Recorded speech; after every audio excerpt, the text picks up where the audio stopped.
دوسری حدیث میں حضور اقدس صلی اللہ علیہ وسلم کا پاک ارشاد ہے کہ جس کے ذمہ کئی دوسرے کا حق ہو، آبرو ریزی کا ہو یا کسی اور قسم کا ہو، وہ دنیا میں معاف کر لے قبل اس کے کہ وہ دن آ جائے جس میں روپیہ پیسہ آدمی کے پاس نہ ہوگا۔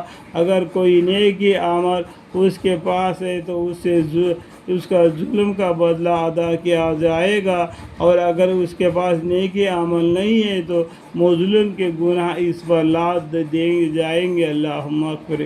ایک حدیث میں حضور اقدس صلی اللہ علیہ وسلم کا پاک ارشاد ہے کہ جو شخص ایک بست زمین کسی دوسرے کے ظلم سے چھین لے گا، قیامت کے دن وہ حصہ 7 زمینوں تک توق بنا کر اس ظالم کے گردن میں ڈال دیا جائے گا۔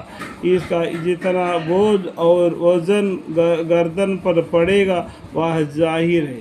ایک مرتبہ حضور اقدس صلی اللہ علیہ وسلم سورج گرہن کی نماز پڑھے رہے تھے۔ اس میں حضور اقدس صلی اللہ علیہ وسلم کے سامنے جنت اور جہنم کے حوالہ ظاہر ہوئے تو حضور اقدس صلی اللہ علیہ وسلم نے جہنم میں ایک عورت کو دیکھا جسے کسی بلی کو دنیا میں باندھا رکھا تھا، اور اس کو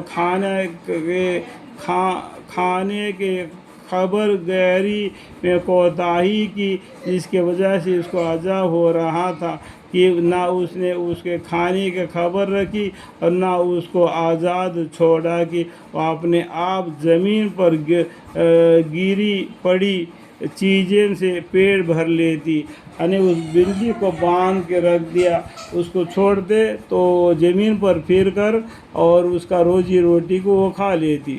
جو لوگ جانوروں کو پالتے ہیں ان کو خبر گیری کو بڑی سخت ذمہ داری ہے۔ وہ بے زبان اکثر بھوک پیاس میں مبتلا ہو جاتے ہیں، اور ان پالنے والوں کو اپنے کاروبار میں خیال بھی نہیں رہتا۔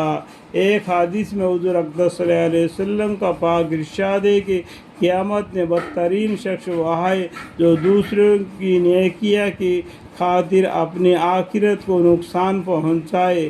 کہ دوسرے نے کسی پر ظلم کیا، آپ تعلقات کے زور میں اس کے حامی بن گئے، جس سے دنیا کا نفع تو اس کو حاصل ہوا اور آخرت اس کے ساتھ اپنی بھی برباد ہوئی۔ اللہم اغفر لی۔